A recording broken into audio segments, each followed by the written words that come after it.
خواجہ ماں درمیان اولیاء. سنو, خواجہ ماں درمیان اولیاء, دیکھ لو یہ ریکارڈڈ ہے. خواجہ ماں درمیان اولیاء چو محمد درمیان انبیاء. جس طرح محمد صلی اللہ علیہ وسلم, وعلیکم السلام آپ کا, جس طرح محمد صلی اللہ تعالی علیہ وآلہ وسلم کا مقام ہے نبیوں میں, اس طرح غریب نواز خواجہ معین الدین چشتی حبیب اللہ کا مقام ہے ولیوں میں. وہ خاتم النبیین تھے, یہ ختم ولایت ہے. خاتمین کا مطلب ہوتا ہے مرتبے میں سب سے اونچا. اب غریب نواز سے مرتبے میں اونچا اگر کوئی آئے گا تو وہ مہدی علیہ السلام ہی آئیں گے. غریب نواز سے مرتبے میں اونچا کوئی بھی نہیں ہوا. خواجہ ماں درمیان اولیاء چوں محمد درمیان انبیاء. شروعات اس سے ہو رہی ہے, سمجھنے والے میرے 4-5 بچے سمجھ جائیں گے, باقی اللہ تعالیٰ سب کو سمجھنے کی توفیق عطا فرمائے. آج جو ہم تصوف پیش کرنے والے ہیں صوفیزم, وہ غریب نواز سے وابستہ ہے, غریب نواز کی سینگس ہیں. وہ تصوف بیان کیا ہے غریب نواز حبیب اللہ نے.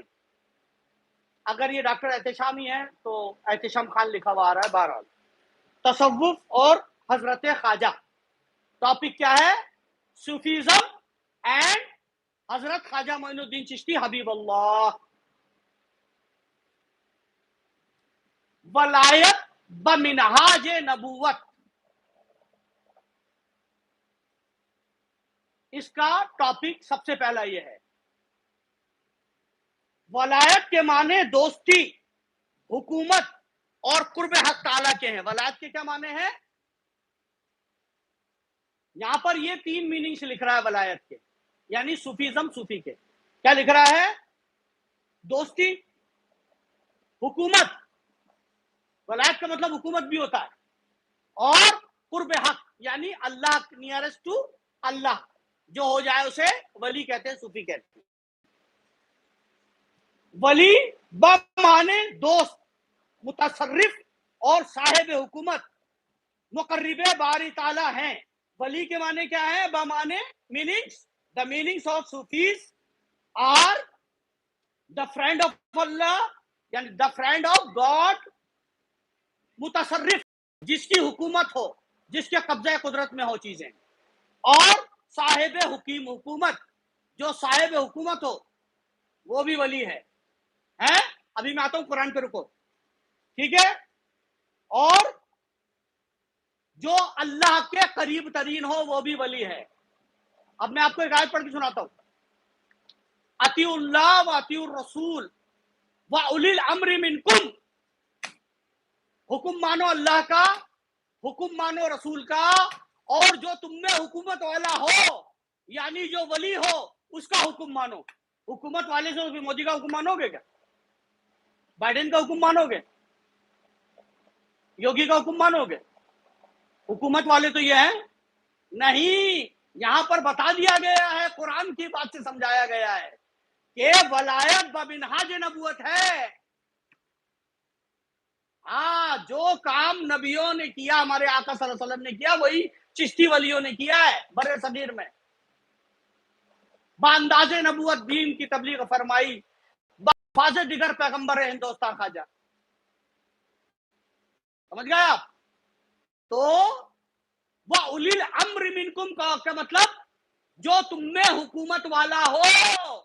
اب آ جاؤ حضرت امام جعفر صادق پر. امام جعفر صادق فرماتے ہیں اولی الامر کو ہم کو کہا ہے اللہ نے قرآن میں, ہم اولی الامر ہیں. اہل بیت مصطفیٰ, ائمہ معصومین, سادات, آل رسول, اہل بیت, یہی اولی الامر ہے. یعنی اللہ رسول کے بعد اگر کسی کا حکم ماننا ہے تو سیدوں کا, آل رسول کا, آل محمد کا, اہل بیت کا ماننا ہے. اور غریب نواز اہل بیت میں سے ہیں, اور ہم غریب نواز کے غلام اور اولاد علی آل نبی ہیں. ارے بھائی کس کا حکم مانو گے مجھے بتاؤ؟ ہم غریب نواز کے خادم ہیں, ہاں ہے نا, غریب نواز کے خادم تو ہے, لیکن ایک رشتہ اس سے بھی پہلے ہمارا آپ کے ساتھ ہے. ہم تمہارے رسول کے آل ہیں جن کا تم کلمہ پڑھتے ہو, اور ہم وہ ہیں جن پر اے مسلمانوں تم 5 ٹائم درود بھیجتے ہو. وعلی آلہ, محمد، وہ علی آل محمد ہے کون؟ وہ میں ہوں، وہ اجمیر کے سید ہیں، وہ تمام سید ہیں دنیا میں جن کو آپ کہتے ہو وعلی آل محمد، وعلی آل محمد۔ تو اولی الامر کون ہوا؟ جن پر آپ درود بھیج رہے ہو، آئی سمجھ میں؟ جس پر زکوٰۃ حرام ہے، اور جو تمہاری زکوٰۃ کھا کے بڑا ہو رہا ہے، اللہ کا دوست، حکومت والا، اولی الامر، ٹھیک ہے، مقرب بارگاہ، تصرف والا، ان کو کیا کہتے ہیں؟ ولی کہتے ہیں، اور قرآن کی زبان میں یہ اولی الامر ہیں، یعنی اہل بیت ہونا شرط ہے۔ جی غریب نواز اہل بیت ہے۔ تو ایک بار پھر میں آپ کو پڑھ کے سنا دو، ولایت بن منہاج نبوت، ولایت کے معنی دوستی، حکومت اور مقرب حق تعالیٰ کے ہیں، ولی بمانی دوست، مقرب متصرف اور صاحب حکومت، مقرب باری تعالیٰ کے ہیں۔ یہ لفظ اللہ کے ساتھ ہوتا ہے، جب یہ لفظ اللہ کے ساتھ ہوتا ہے، کون سا ولی؟ ولی اللہ۔ جب یہ لفظ اللہ کے ساتھ ہوتا ہے، کیا؟ ولی، ولی اللہ۔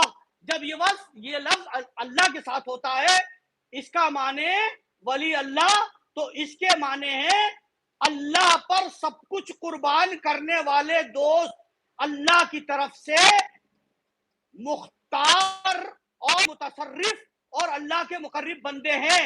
سنو غریب نواز کیا فرما رہا ہے، سنیے۔ جب یہ لفظ اللہ کے ساتھ ہوتا ہے یعنی ولی اللہ، تو اس کے معنی اللہ پر سب کچھ قربان کرنے والے دوست، یہ اللہ کی طرف سے جب اللہ کے دوست ہو جاتے ہیں تو اللہ کی طرف سے مختار اور اللہ کے مقرب بندے ہوتے ہیں۔ میں نے کیا کہا تھا؟ اللہ کی ذات مختار کل ہے، باقی سب محتاج ہیں، لیکن جب وہ ولی ہو گیا تو اللہ سے مختار کر دیتا، جیسے غریب نواز۔ ہاں، جن حضرات نے اس بات کو سمجھ لیا،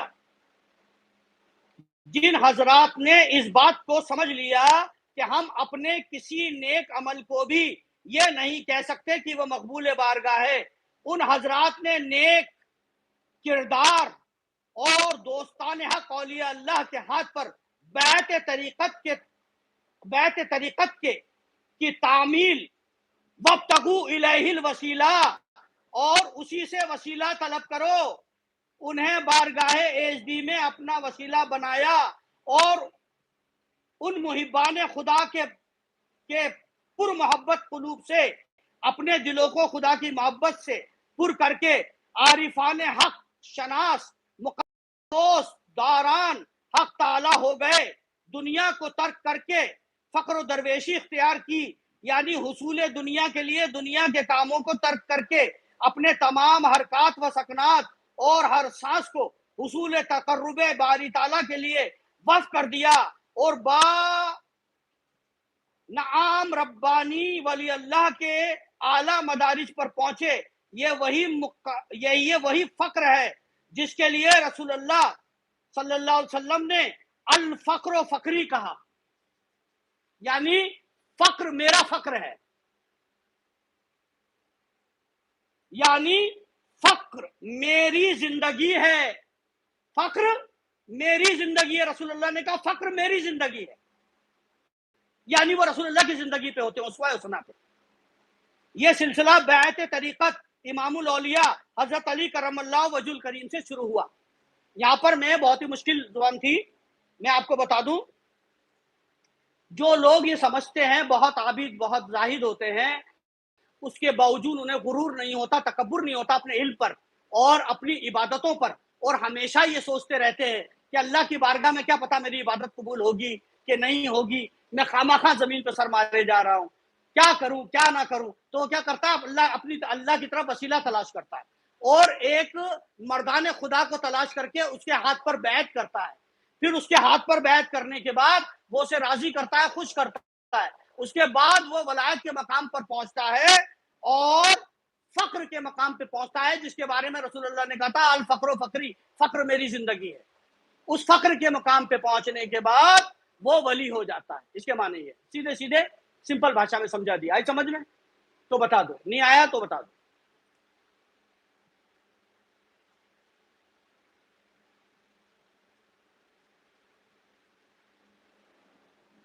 اب میں آپ کو جن کو سارے فرقے مانتے ہیں ان کا ایک کوٹ آپ کو نقل کر کے بتاتا ہوں. دیکھیے یہ محدث تھے شاہ ولی اللہ محدث دہلوی، شاید ابو الحق محدث دہلوی کو شاہ ولی اللہ کہتے ہیں. شاہ ولی اللہ محدث ہے، امام المحدثین شاہ ولی اللہ جو ہندوستان میں حدیث لے کر آئے. اپنی کتاب فیوز الحرمین میں، کس میں؟ فیوز الحرمین میں لکھتے ہیں کہ اس امت کے اول صوفی، فرسٹ صوفی آف دس امہ، فرسٹ صوفی آف دس امہ، اس امت کے اول صوفی اور اول مجذوب، the first Majzoob of this امہ، امت محمدیہ، اینڈ فرسٹ عارف آف دس امت محمدیہ، فرسٹ صوفی، فرسٹ مجذوب، فرسٹ عارف آف دس امت محمدیہ. اس امت محمدیہ کے پہلے عارف، پہلے صوفی اور پہلے مجذوب مولا کائنات حضرت مولا علی کرم اللہ وجہ الکریم ہے.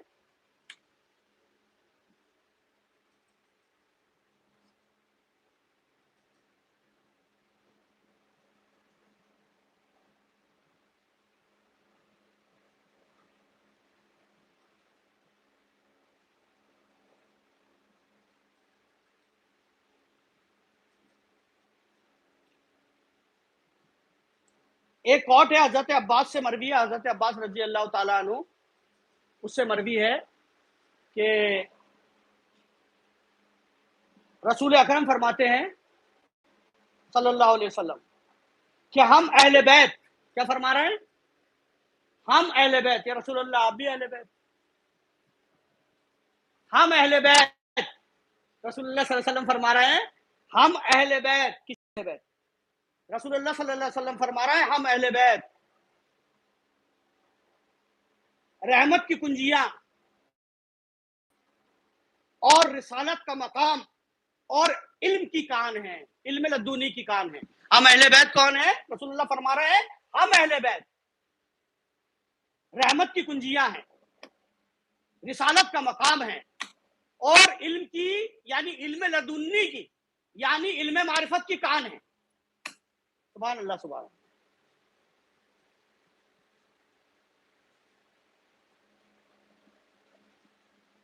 یہ کچھ باتیں جو آپ سے کی تھی اس باتوں میں مجھے لگا تھا کہ صرف باتیں ہو رہی ہیں، لیکن اب چونکہ بات نہیں ہوئی، میں صرف آپ کو ایک سینگ بتانے کے لیے یہ سب کچھ کیا ہے میرے دوستوں.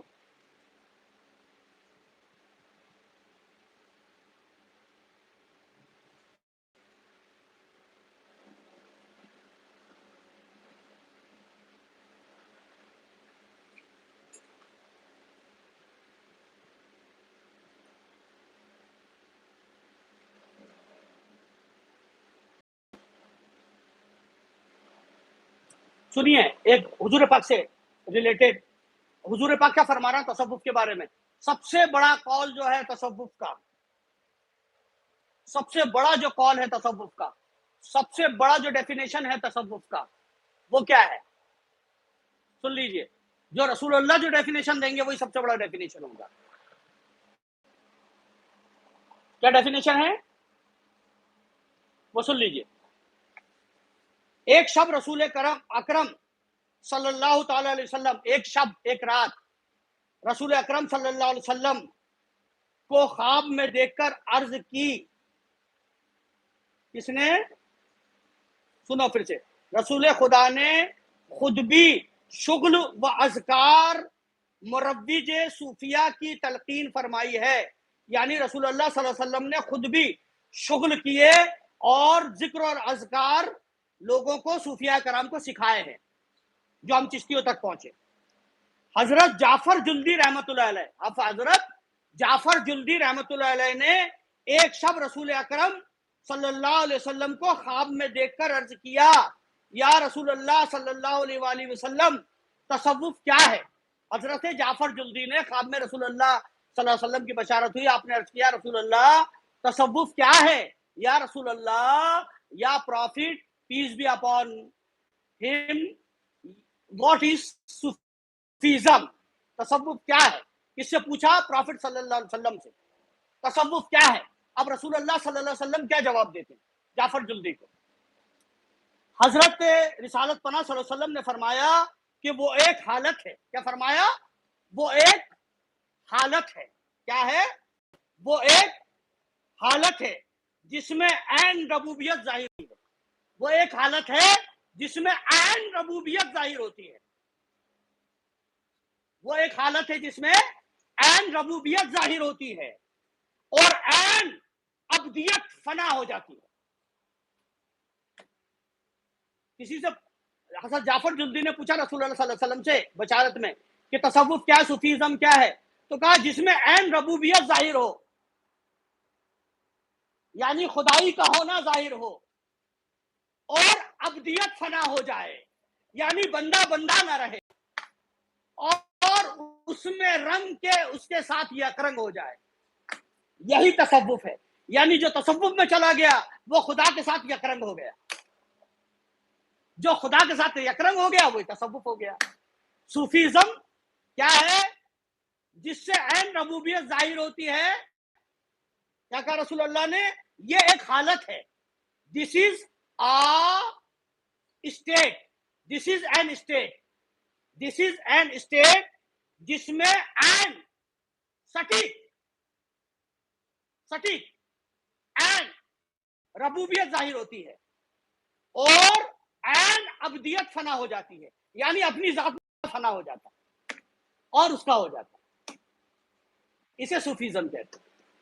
یعنی بندہ جب اپنی ہستی کو مٹا دے، اپنی ہستی کو کھو دے، اپنی ہستی کو بھول جائے، وہ خود نہ رہے اور اس سے عین ربوبیت ظاہر ہو جائے.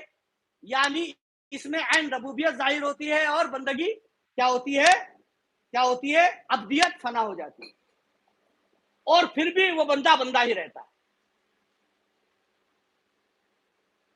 شان ابدیت دے کر، یعنی وہ کہتے ہیں کہ ابدیت، ذات ابدیت دے کر نہ لوں شان خدا بندی. ابدیت میں کیا مزہ ہے؟ بندہ ہونے میں تو ایک الگ ہی مزہ ہے. تو جو اللہ کے خاص بندے ہوتے، تصوف کیا ہے؟ رسول اللہ نے فرمایا یہ ایک حالت ہے جس میں عین ربوبیت ظاہر ہوتی ہے اور عین ابدیت فنا ہو جاتی ہے. یعنی بندہ فنا ہو جائے. جس میں بندہ فنا ہو جائے تو پھر اللہ کیا کہتا ہے؟ ان رحمت اللہ قریب من المحسنین. بے شک میری رحمت احسان والوں کے قریب ہے. محسنین یعنی صوفیہ کرام.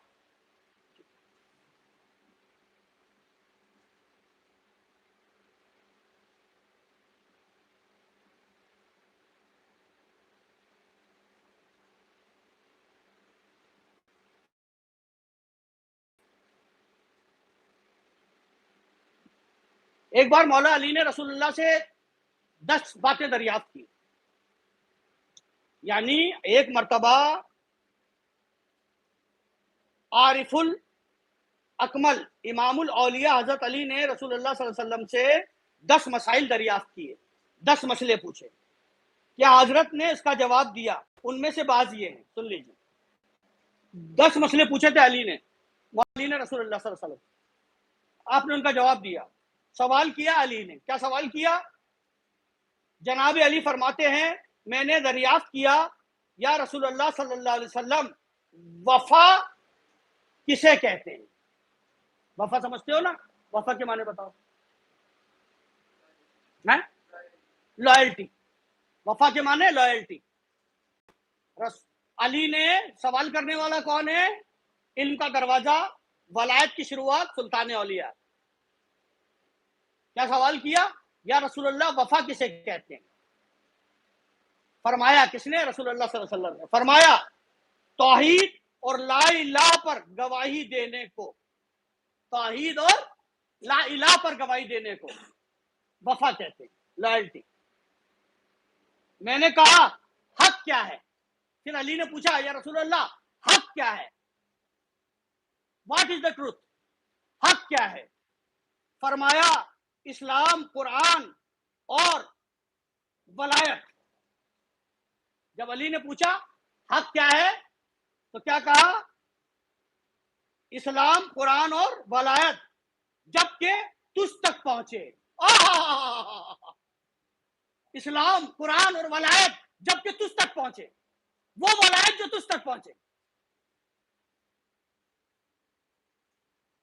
میں نے عرض کیا خدا کو کس طرح پکاروں؟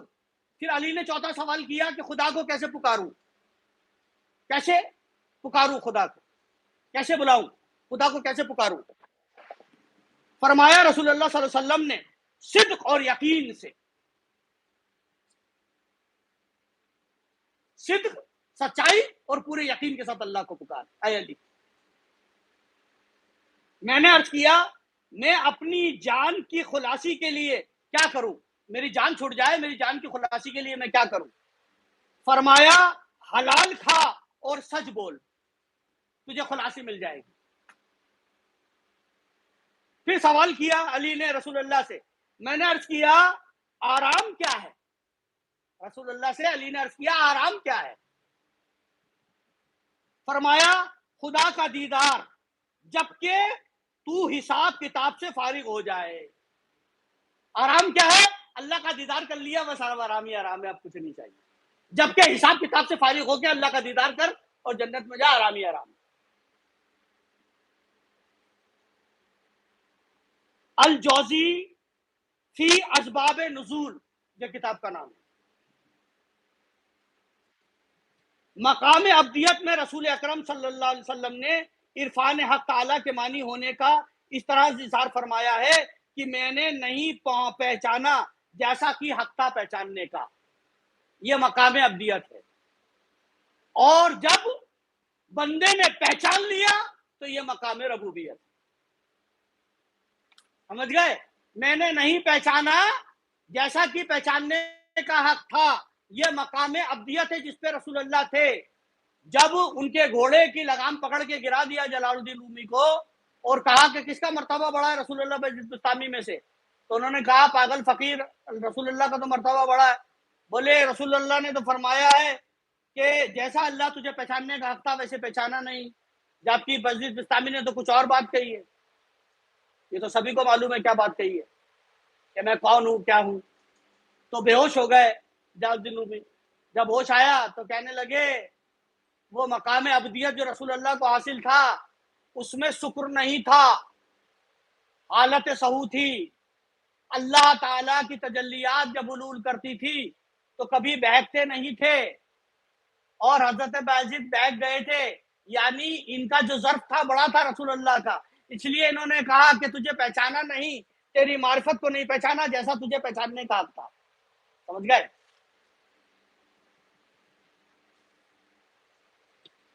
یہ ساری تصوف کی باتیں تھی. میں آج تم سے بات چیت کرنے میں لگا ہوا تھا، اس لیے میں نے سوچا کہ تمہارے کو جو ہے کچھ بات چیت کر لے. تو اتنے میں یہ آ گئے ہمارے لالو گوہر، تو میں نے کہا چلو یہی سب باتیں کر لیں. اب ہم جو ہے تصوف کے اوپر بات چیت کریں گے انشاءاللہ، کل سے باقاعدہ کریں گے. کل سے باقاعدہ اپن بات چیت کریں گے تصوف پہ، اور دلیل عارفین تو چلے گی، ساتھ میں غریب نواز کی تعلیمات بھی. کیا بولتے ہو؟ ٹھیک ہے. ہاں بھائی، ہاں بولو یوسف واپس. یوسف میں دوبارہ آپ لکھو، یہاں پر مجھے نظر نہیں آیا.